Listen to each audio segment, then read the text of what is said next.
follow-up, Coach. Obviously, you're well aware COVID-19 still very prevalent in this country right now. Are you comfortable and confident that college basketball can work in this type of environment? Well, I'm comfortable that we're doing everything we can to make it work. We test 6 days a week. That doesn't mean we can't catch it.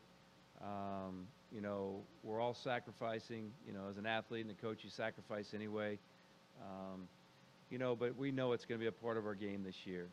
Obviously, Coach Izzo got it. He has no idea how he got it. So things like that are going to pop up. But we're confident that we're going to do everything we can to make sure our coaches and players are healthy and safe, first and foremost. And then we're going to follow the protocol, and and hopefully God blesses us and gives us a chance to stay healthy. Will it be a perfect season for everyone? Probably not. But the excitement and just the mental health part of it, having a chance to do it, has been great for everybody. Thanks, Coach. Up next, we'll go to Lila Bromberg. Hey, Coach, how are you? Good, Lila. How you doing? Good. I know that Joel spent, a lot of last year once he was able to get back, just kind of trying to get back in the rhythm of things, and just with having, them have to go home for the summer and doing things virtually. Now being back in practice, what have you seen of his development? Yeah, you're going a little in and out, Lila. I think I got the gist of your question. Yeah, so Joel basically has been hurt for 3 years.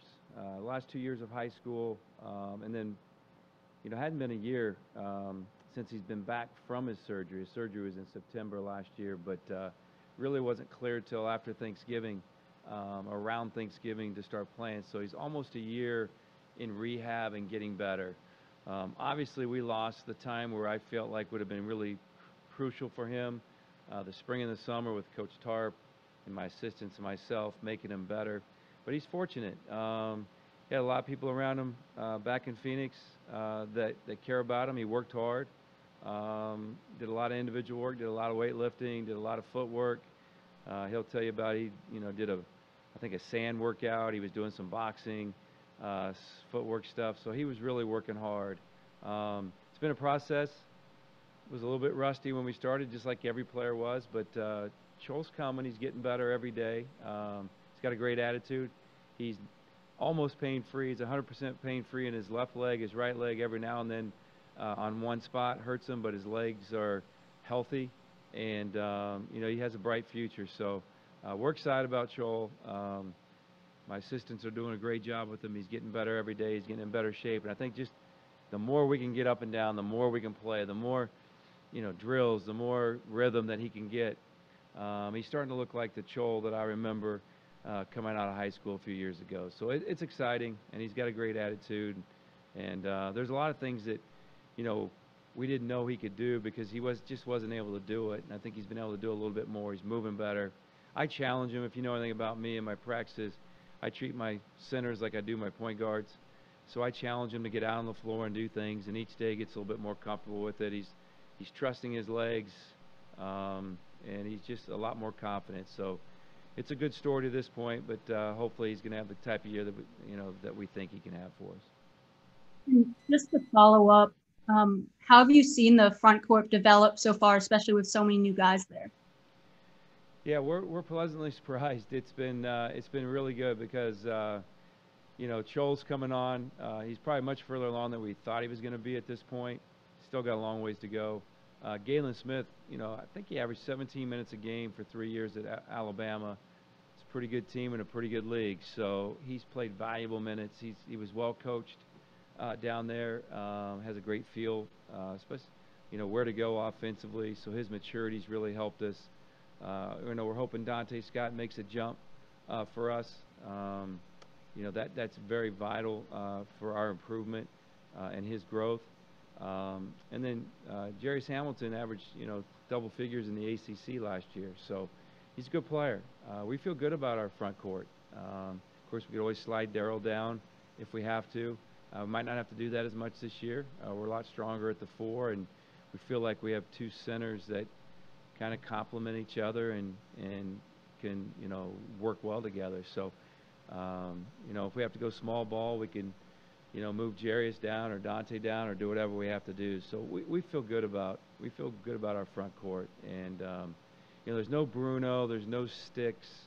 Those guys are special, but you know, we have some guys that are really good players that are going to get better and better. And Troll has a chance to, if he stays healthy and continues to grow, to be a big-time shot blocker and a rim protector for us. So we feel good about our front court.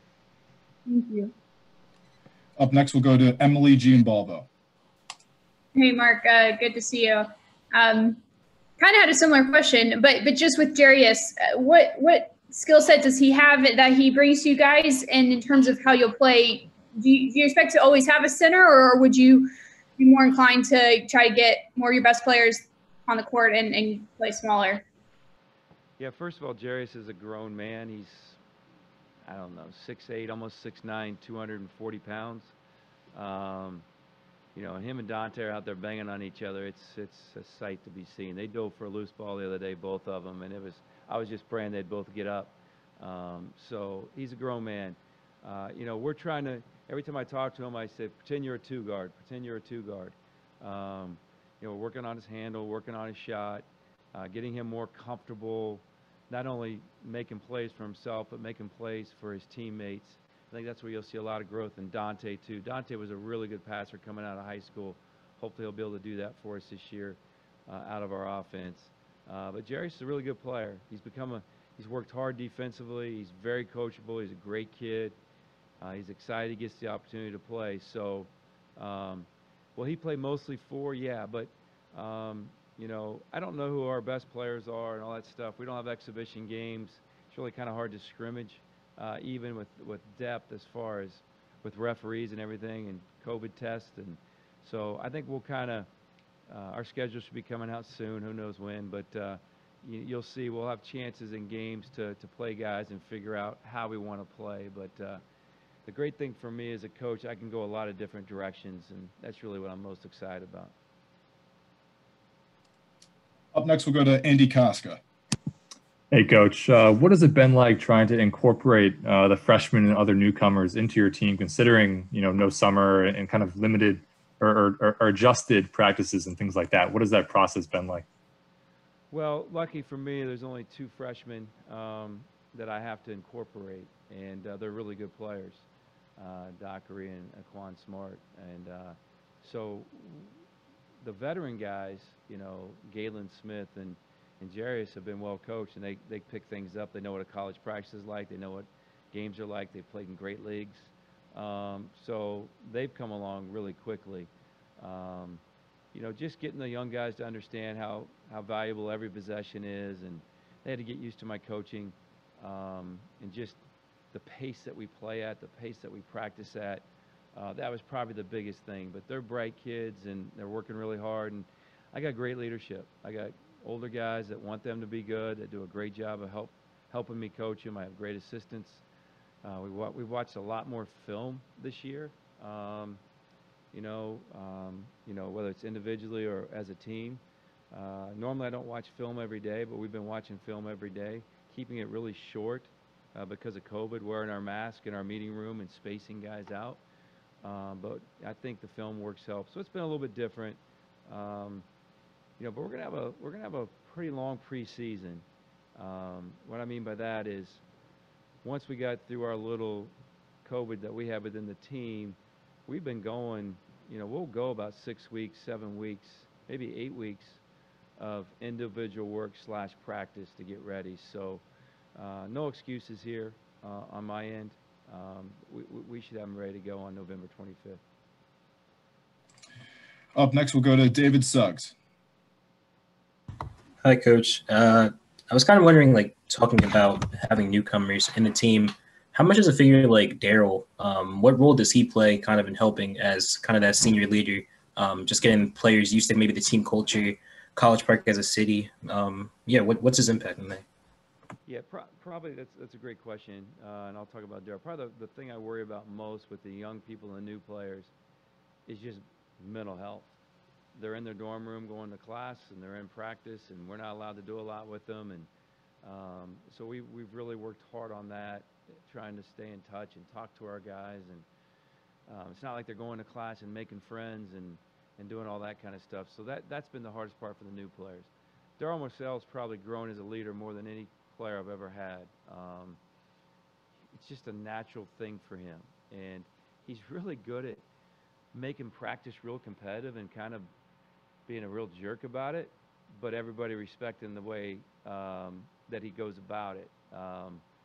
And he knows down deep that all the players know that he really truly cares about them. So his leadership's been great. He's got some help this year. I don't know if this is our oldest team, but it's my 10th year. It's got to be one of my top 2 or 3 oldest teams that I've had as far as classes and guys coming in. We've always been so darn young. So he has some help there. Darryl has become a really, really, really good basketball player. He came in as a defender and a tough guy. Now he's a great defender, a great team player, a great rebounder. He's also really good with the basketball now, not turning the ball over, better assist turnover ratio. You have to respect his jump shot. He's continued to work, and he's really added a great mid-range game. We play a lot of one-on-one, and he's gotten better. And he looks fresh. He looks like a freshman out there. He's very confident, just enjoying every step of the way. So Darryl's been terrific. It's been fun coaching him, and I think this is going to be his best year, so far.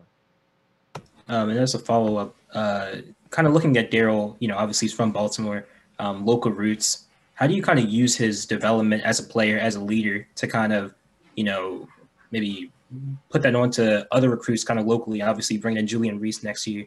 So yeah, how do you use kind of his development as a model for other players in the future? Well, the one thing we do is we develop players. We've had a lot of guys come here that weren't supposed to be great players that turned out being great players, or guys that weren't supposed to be in the NBA that have moved on to the NBA. Whether they're local or whether they're from a long distance, we treat them all the same.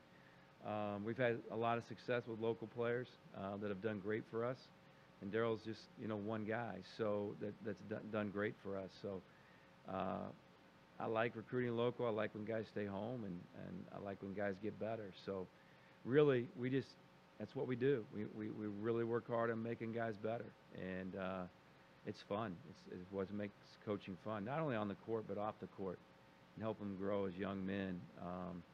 I think that's where we do a great job that doesn't get enough credit.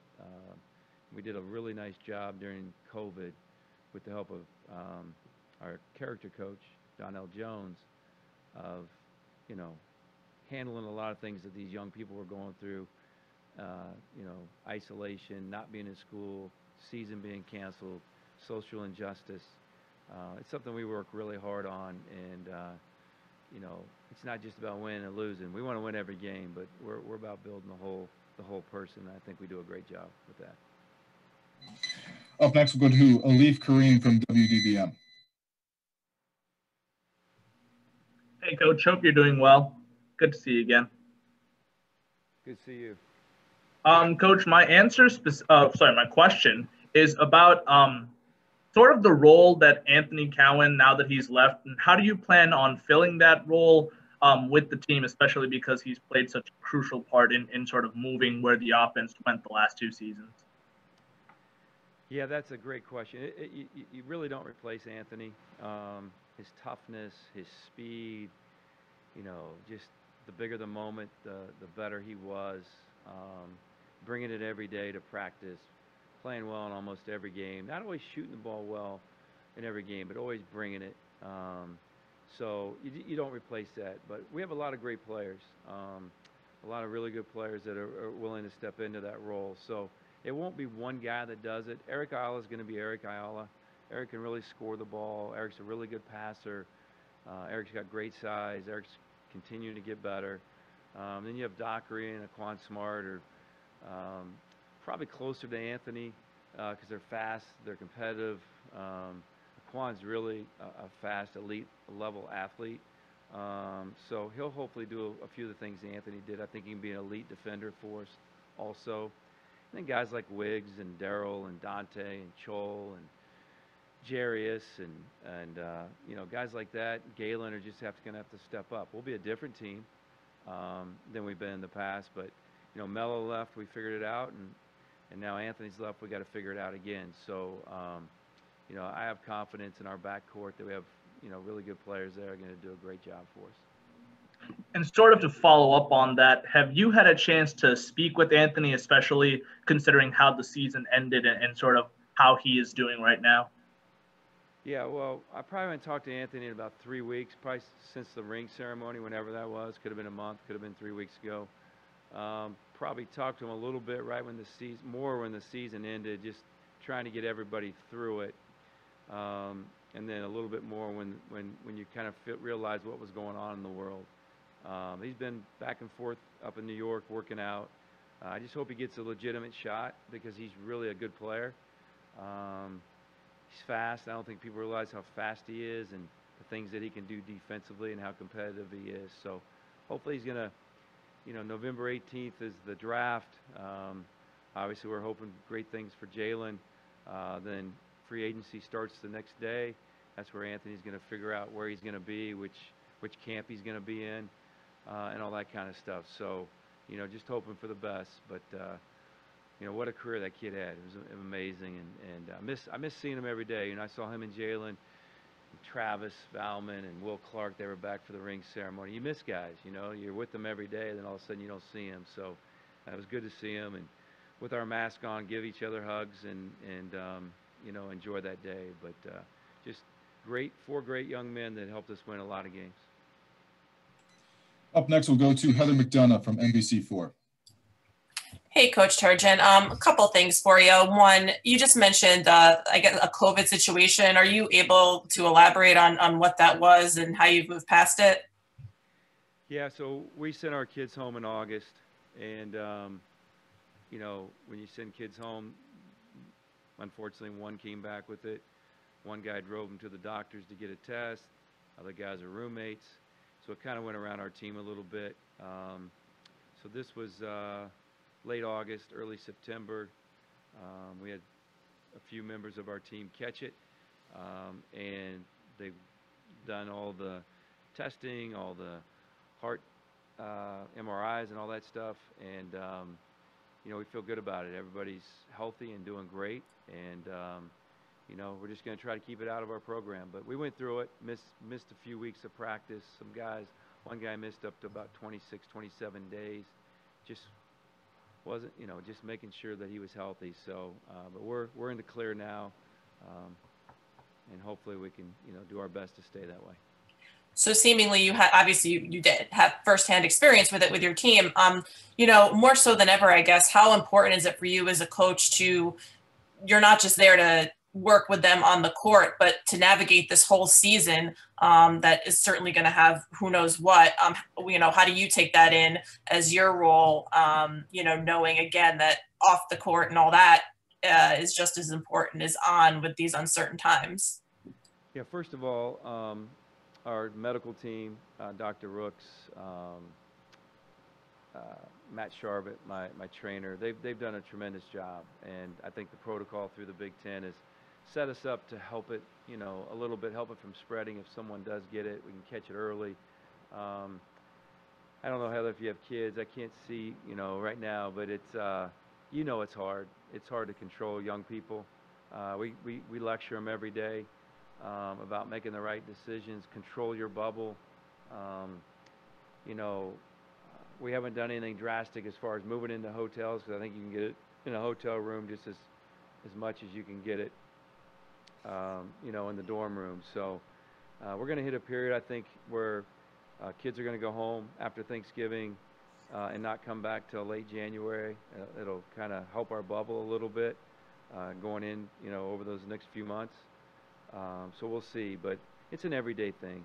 I mean, I said earlier, Tom Izzo got it. He has no idea how he got it. And we had a coaches meeting this morning, and he for the life of him, he can't figure out how he got it. So, and then there's some teams in our league going through it, and, one guy's a starting center, he has it, and the backup center doesn't have it, but they guard each other every day. So it's crazy. It's a crazy virus, and, we'll just plan and do the best we can. And if something happens, we'll plan from there and do the best we can. Thank you. Two kids, and we can talk about virtual learning at a later date. All right. Yeah, it's different. Up next, we'll go to Jeff Ehrman from Inside Maryland Sports.